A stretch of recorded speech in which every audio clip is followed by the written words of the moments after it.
गुरु भगवान के शुक्राने हैं। गीता में भगवान कर्म योग के आचरण के लिए दूसरे अध्याय से ही अपनी बात कहते हैं। अध्याय 2 का 38वां श्लोक 38। जय पराजय, लाभ हानि और सुख दुख को समान समझकर उसके बाद युद्ध के लिए तैयार हो जा। इस प्रकार युद्ध करने से तू पाप को नहीं प्राप्त होगा। तो भगवान कह रहे हैं कर्मयोग के आचरण में ऐसा नहीं सोचा जाता कि हमारा फायदा किस में होगा। जय पराजय, फायदा होगा कि नुकसान होगा। जय है फायदा, पराजय है नुकसान। तो फायदा नुकसान न सोचकर लाभ हानि, फायदा नुकसान, सुख दुख, सुख अच्छा लगता है, दुख बुरा लगता है, इनको समान समझकर भगवान कह रहे हैं देखो रिजल्ट की तरफ ध्यान दोगे तो कर्मयोग का आचरण नहीं होगा। क्योंकि कर्म योग की परिभाषा अगर हम समझें, कर्म से योग, कर्म करने से हमारा योग लग जाए। अगर हमारा ध्यान फल की तरफ है तो कर्म से योग कहाँ लगेगा। कर्म से फल की तरफ ध्यान जा रहा है तो आसक्ति है और संसारी मन है, संसार को चाहता है, रिजल्ट को चाहता है। रिजल्ट को जो चाहते हैं बुरा नहीं है। कहने का भाव ये है यदि हम मुक्ति चाहते हैं तो हमें निष्काम कर्मयोग का आचरण करना पड़ेगा। मुक्ति चाहते तो, संसार को चाहते हैं तो फिर तो रिजल्ट के ओरिएंटेड होना पड़ेगा। Stop complaining, no grudges, no resentment, just focus on the goal, on the aim, on the result। और जब तक रिजल्ट ना आ जाए बिना थके उस कार्य में लगे रहना है। रुकना कब है? Don't stop when you are tired, stop when you are done. जब तुम मंजिल पे पहुंच जाओ तब रुकना, तब विश्राम करना। जब तक मंजिल तक ना पहुंचो, अपने लक्ष्य तक ना पहुंचो, तब तक रुकना नहीं, विश्राम नहीं करना, चलते रहना, दौड़ते रहना। तो संसारी परिभाषा और ज्ञान की परिभाषा, स्पिरिचुअलिटी, ये दोनों भिन्न भिन्न हैं। इनमें अलग अलग सोच होती है। तो आपको जो अच्छा लगता है वो आप करें।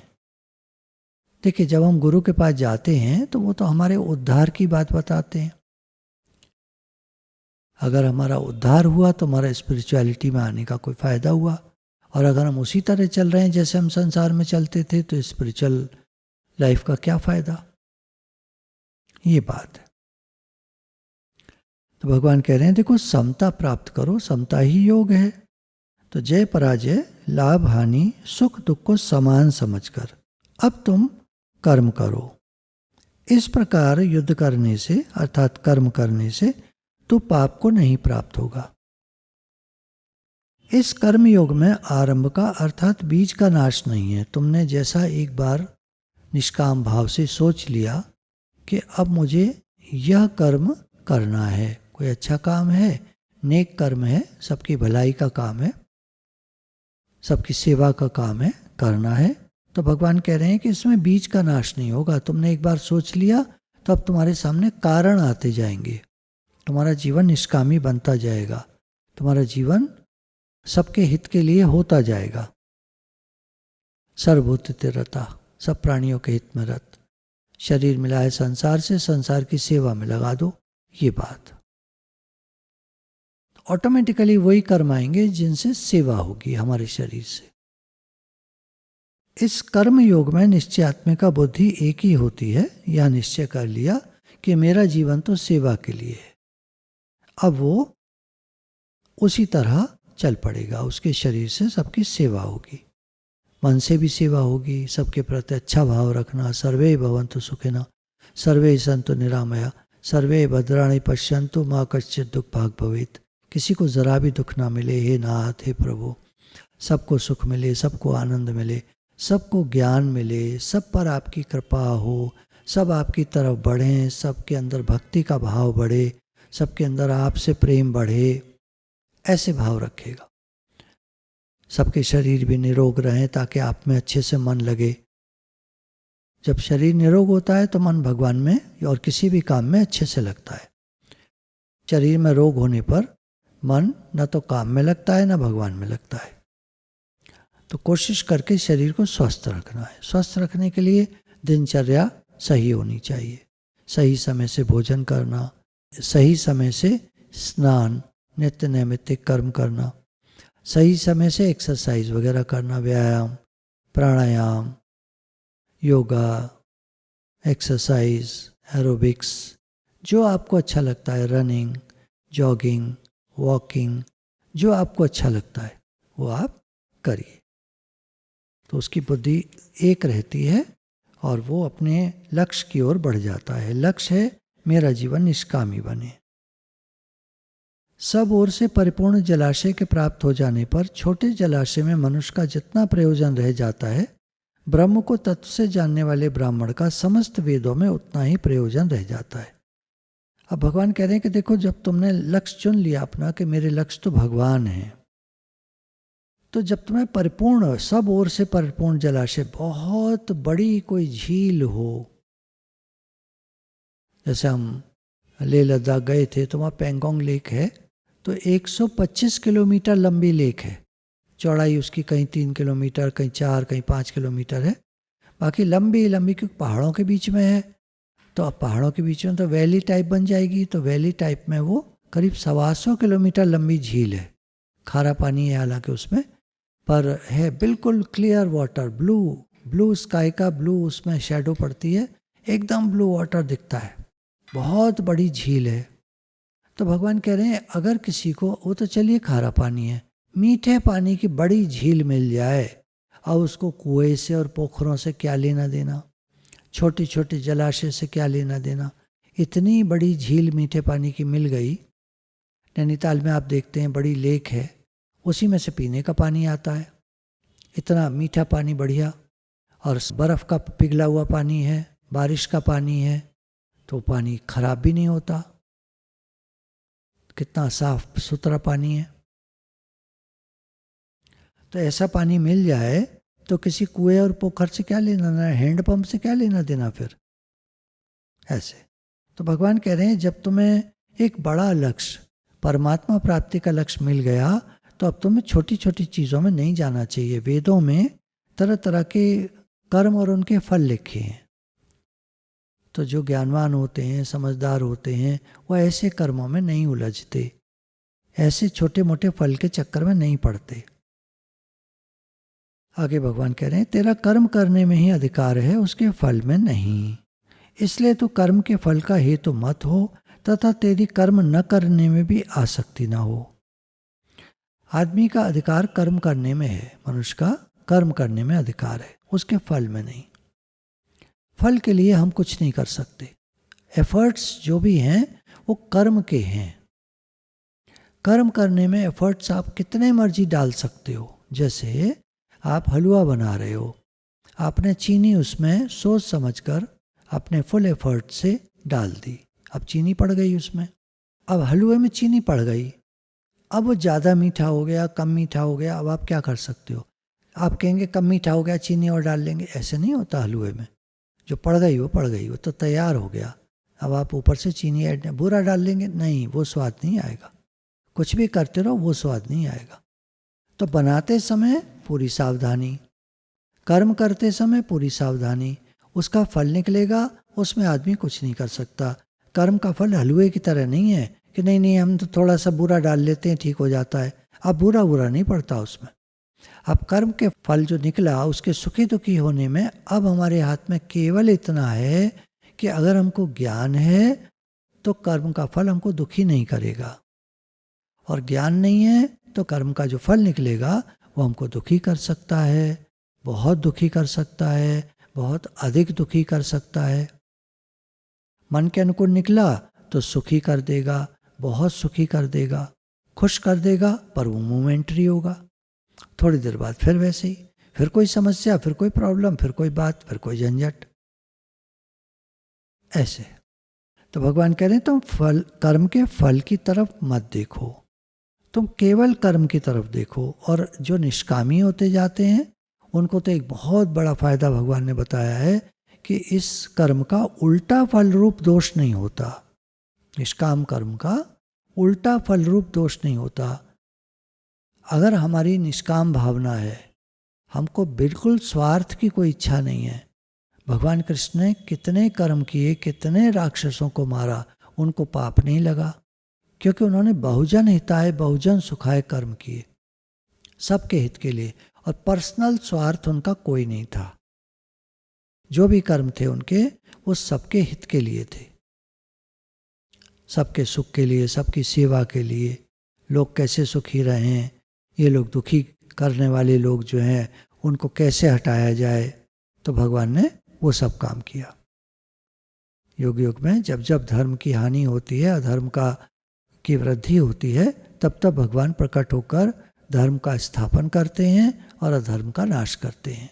ये भगवान ने कहा है, वही भगवान करते हैं। उनको किसी कर्म और उसके फल में आसक्ति नहीं है। आगे भगवान कह रहे हैं, तो आसक्ति को त्याग कर तथा सिद्धि और असिद्धि में समान बुद्धि वाला होकर योग में स्थित हुआ कर्तव्य कर्मों को कर। समत्व योग कहलाता है। योगस्था कुरु कर्माणि, योग में स्थित होकर कर्म कर, कर्तव्य कर्म कर। आसक्ति से क्या होता है, जब हमारे अंदर आसक्ति होती है तो वो सकाम कर्म कराती है और कर्म का फल निकलता है सुख और दुख। सिद्धि और असिद्धि में समान बुद्धि वाला, हमारे मन की हो जाए तो उसको सिद्धि समझें, हमारे मन की ना हो तो उसको असिद्धि समझें। इस व्यक्ति को सिद्धि प्राप्त है, जो कह देता है वो हो जाता है। क्या मतलब, जैसा उसका मन हो वैसा हो जाता है। तो ये तो कोई बात नहीं हुई। सिद्धि का कहाँ किस किस को मिलेगी। तो भगवान कह रहे हैं, देखो सिद्धि असिद्धि में तुम समान बुद्धि वाले हो जाओ। योग क्या है, समता, समत्व योग उच्यते, समता में स्थित हो जाओ कि ठीक है भगवान, मैं तो अपना कर्म करता हूँ, मेरा जीवन तो सबके हित के लिए है, शरीर मिला है संसार से, संसार की सेवा में लगा देना है, तो मैं तो सेवा कर रहा हूँ। अब क्या फल निकलेगा आप जानो, मुझे कोई सुख दुख नहीं है। कर्म बढ़िया हो जाएगा, नहीं बढ़िया हो जाएगा, कम बढ़िया हो जाएगा, अच्छा नहीं होगा, वो जो आप जानो। मेरा तो सबके हित का भाव है, मेरा तो सेवा का भाव है। तो उसका समान बुद्धि उसके अंदर होगी, योग में स्थित होकर कर्तव्य कर्म होंगे, समता ही योग कहलाती है। सकाम कर्म अत्यंत निम्न श्रेणी का है। आगे भगवान कहते हैं कि सकाम कर्म जो लोग करते हैं बहुत ही नीची श्रेणी के हैं। इसमें क्या होता है कि कर्म ज़्यादा बन जाते हैं, उनको भोगने के लिए 84 लाख योनियों का चक्कर पड़ जाता है। तो इसलिए भगवान कह रहे हैं कि तुम निष्काम कर्म करो, सकाम कर्म तुमको अधोगति में ले जाएंगे। समबुद्धि युक्त पुरुष पुण्य और पाप दोनों को इसी लोक में त्याग देता है, अर्थात उनसे मुक्त हो जाता है। इससे तू समत्व रूप योग में लग जा। यह समत्व रूप योग ही कर्मों में कुशलता है, अर्थात कर्म बंधन से छूटने का उपाय है। कर्म बंधन से छूटना चाहते हो, जन्म मरण के चक्कर से छूटना चाहते हो, मुक्ति चाहते हो, भगवत प्राप्ति चाहते हो, सब एक ही बातें हैं। तो क्या कह रहे हैं भगवान, पुण्य और पाप के चक्कर को छोड़ दो, इस श्लोक में त्याग दो, मुक्त हो जाओ उससे। मैं पुण्य करता हूँ, मैंने बड़े पाप किए हैं, बोले ये सब सोचना छोड़ दो। आज से निष्कामी हो जाओ, मेरा जीवन सबके लिए, सबके हित के लिए, बहुजन हिताय बहुजन सुखाय। मन में भाव भी यही रहे, सर्वे भवन्तु सुखिनः सर्वे सन्तु निरामया सर्वे भद्राणि पश्यन्तु माँ कश्चित् दुख भाग भवेत्। सब सुखी हों, सब निरोग हों, सब स्वस्थ हों। हे नाथ, हे प्रभु, सबका मन आप में लगे, आपके प्रेमी बने, सबको ज्ञान मिले, सबको गुरु मिले, सबके मन में आपके प्रति प्रेम जागृत हो। हे नाथ, हे प्रभु। तो ऐसा संकल्प, ऐसा शुद्ध भाव हमारा भी उद्धार करेगा और बहुतों का उद्धार कर सकता है। जैसे लोग आ जाएं संपर्क में, जैसे भगवान की मर्जी होगी। हम तो संकल्प कर सकते हैं, हमारे हाथ में कुछ नहीं है।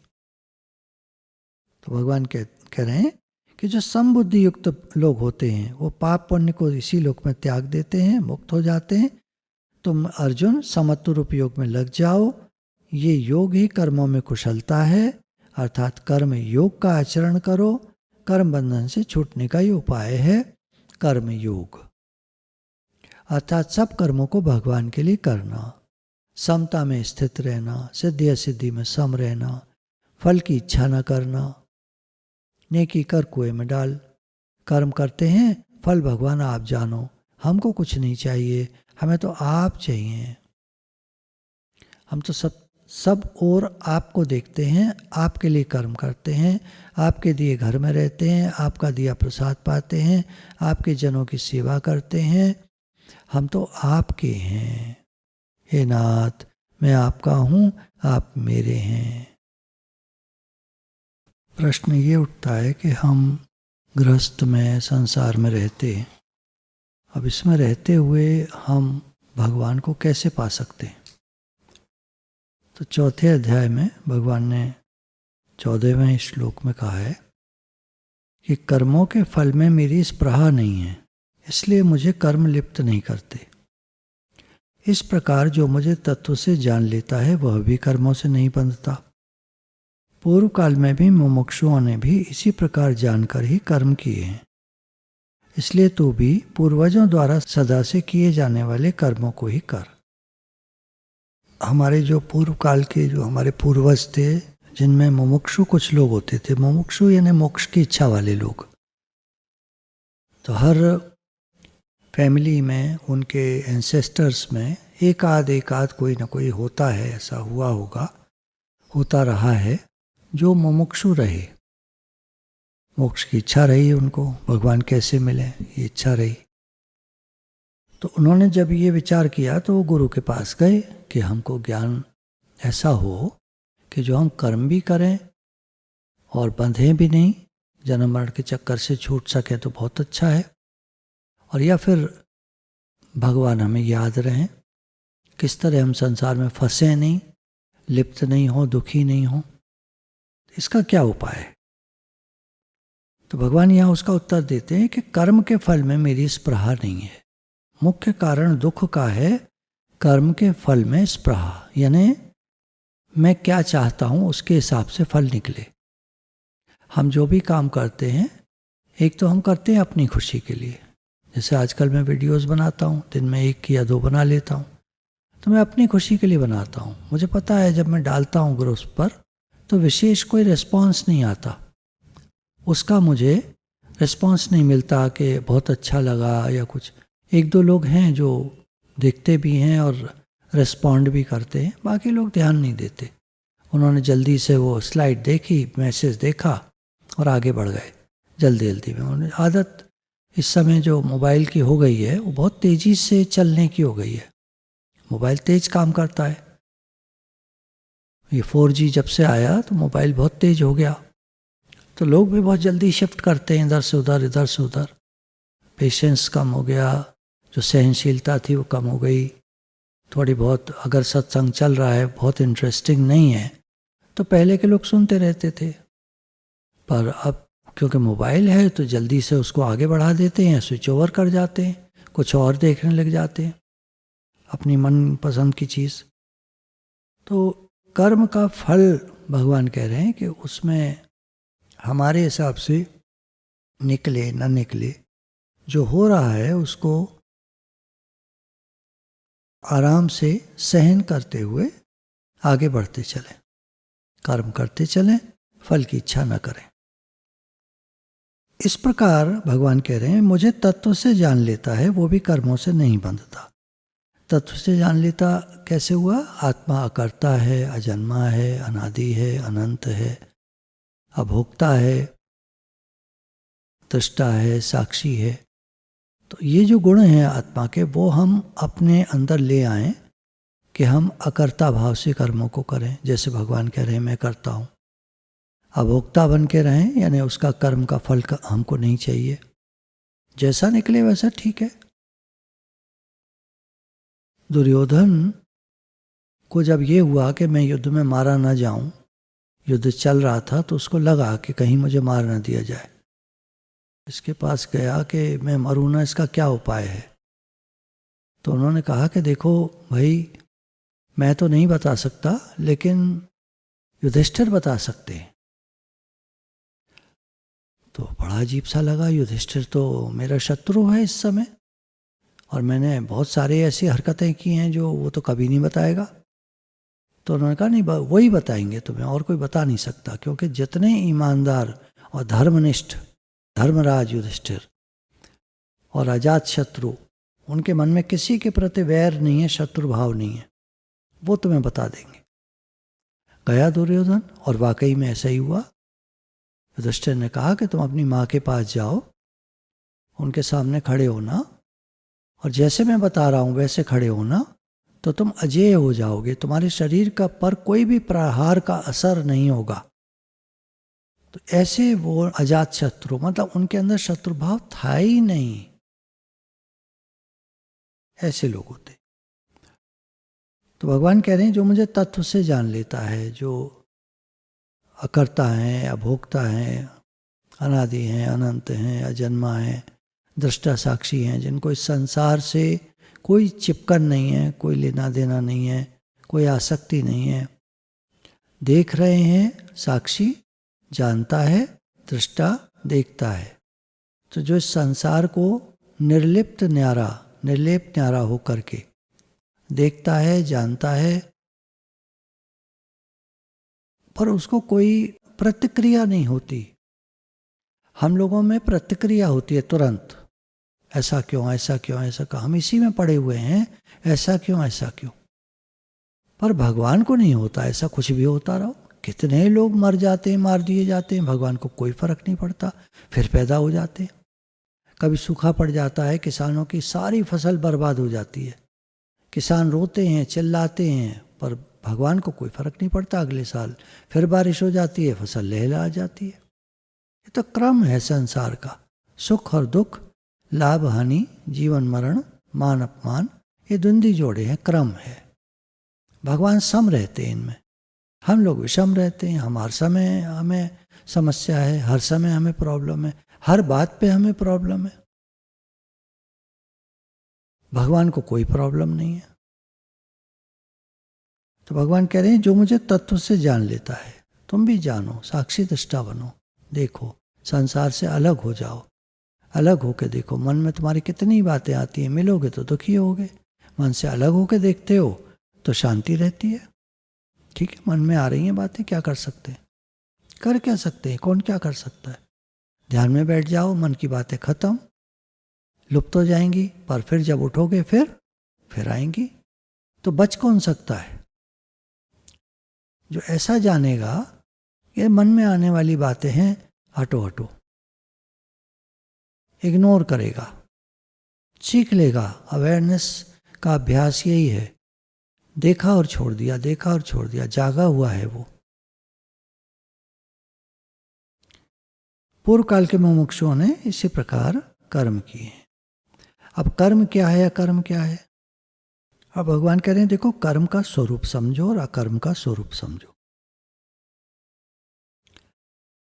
जो मनुष्य कर्म में अकर्म देखता है वो बुद्धिमान है, योगी। कैसे? उसके संपूर्ण कर्म शास्त्र सम्मत होते हैं और बिना कामना और बिना संकल्प के होते हैं। मेरा कोई संकल्प नहीं है भगवान, जैसे सामने आता है वैसे होता जाता है। देखिए, हम लोग सत्संग का आयोजन करते हैं, बहुत सारा उसमें प्रक्रियाएं होती हैं, बहुत सारी क्रियाएं होती हैं, लेकिन हम अगर कर्ता न बने, शौक से करें, खुश होके करें, तो सारे काम होते चले जाते हैं। लोग आते भी हैं, बैठते भी हैं, व्यवस्थाएं भी होती हैं, सब लोग मेहनत भी करते हैं, सब मिलजुल के काम करते हैं, एक टीम वर्क होता है, सब कुछ होता है। अगर कोई अपने को उसमें कर्ता नहीं मानता, सहज भाव से क्रिया करता है, तो एक कर्म में अकर्म हो गया। सारी क्रियाएं हो गई, लोग आए, बैठे, सत्संग हुआ, लोगों ने प्रसाद लिया, अपने अपने घरों के लिए चले गए, सारा काम हो गया, 2.5-3 घंटा लग गया, आना जाना, सत्संग, खाना पीना, सब चीज़ हो गई। अगर कोई अपने को कर्ता न माने इस पूरी प्रक्रिया में, तो कोई दिक्कत नहीं है, कोई प्रॉब्लम ही नहीं है, कोई समस्या ही नहीं है, कर्म में अकर्म हो गया। और अगर करना पड़ता है, ये करना पड़ता है, वो करना पड़ता है, तो ये कर्म हो गया। और इसी में कुछ हम दुर्भावना रख लेंगे, खराब भाव रख लेंगे, तो विकर्म हो जाएगा। उल्टा हो जाएगा, फल तो कुछ मिलेगा नहीं अच्छा, दोष और लग जाएगा। इसलिए भगवान ने एक जगह कहा है, जो अपने कर्म को, अपने धर्म को श्रेष्ठ समझता है, दूसरे के धर्म का आचरण नहीं ठीक समझता, अपने धर्म के आचरण को ठीक समझता है। हम लोग सत्संग करने वाले लोग हैं, तो सत्संग हम जो करते हैं तो ये हमारा धर्म है कि हम उसको ठीक तरह से निभाएं। कितना कर सकते हैं वो अपनी क्षमता होती है हर एक की। कम कर सकते हैं तो कम करें, अधिक कर सकते हैं तो अधिक करें, बहुत अच्छा लगता है खूब करें। कम कर पाते हैं किसी कारण से, शारीरिक व्यवस्थाओं से, या और कोई अपनी घरेलू व्यवस्थाएं ऐसी हैं, कम कर पाते हैं तो कम करें, पर मन न चलाएं। मन चलाते हैं तो इसमें विकर्म हो जाता है, फल तो मिलता नहीं बढ़िया, उल्टा दोष लग जाता है। तो बहुत सावधानी की राह है। भगवान गीता में हर बात को खोलकर बताते हैं। तो जिसके संपूर्ण शास्त्र सम्मत कर्म बिना कामना और संकल्प के होते हैं, तथा जिसके समस्त कर्म ज्ञान रूप अग्नि के द्वारा भस्म हो गए हैं कि भगवान मैं कुछ नहीं करता हूँ, जो भी क्रिया होती है सब आपके लिए होती है, आपका संसार है, आपका परिवार है, आपका सत्संग है, आपके सत्संग का कार्य होता है, सत्संग होता है, हम तो आपके हैं और सत्संग का फल भी आपको समर्पित। उस महापुरुष को ज्ञानी जन भी पंडित कहते हैं। पंडित मतलब समझदार, जानने वाला, ज्ञानी। जो पुरुष समस्त कर्मों में और उनके फलों में आसक्ति का सर्वथा त्याग करके संसार के आश्रय से रहित हो गया है और परमात्मा में नित्य तृप्त है, वह कर्मों में भली भांति वर्तता हुआ भी वास्तव में कुछ नहीं करता। अब कर्म हैं, उनके फल हैं। भगवान कह रहे हैं आसक्ति का त्याग कर दो। कर्म करने का शौक है ना, करो, फल की इच्छा मत करो, फल अपने आप मिलेगा। फल में आसक्ति का त्याग कर दो और संसार का आश्रय मत लो, परमात्मा का आश्रय लो। यहाँ पर भगवान कह रहे हैं परमात्मा में नित्य तृप्त है, मतलब उसने परमात्मा का आश्रय लिया हुआ है, संसार का आश्रय नहीं। हम लोग भजन करते हैं, सत्संग करते हैं, आश्रय संसार का लेते हैं, इसीलिए फल नहीं मिलता। सारे प्रश्न इसीलिए उठते हैं, बहुत सारे लोग बहुत सारे प्रश्न करते हैं। उसका कारण यही है कि आश्रय तो लिया हुआ है संसार का, और आते हैं सत्संग में तो बात नहीं बनती। मीरा ने कहा ना, मेरे तो गिरधर गोपाल दूसरो न कोई।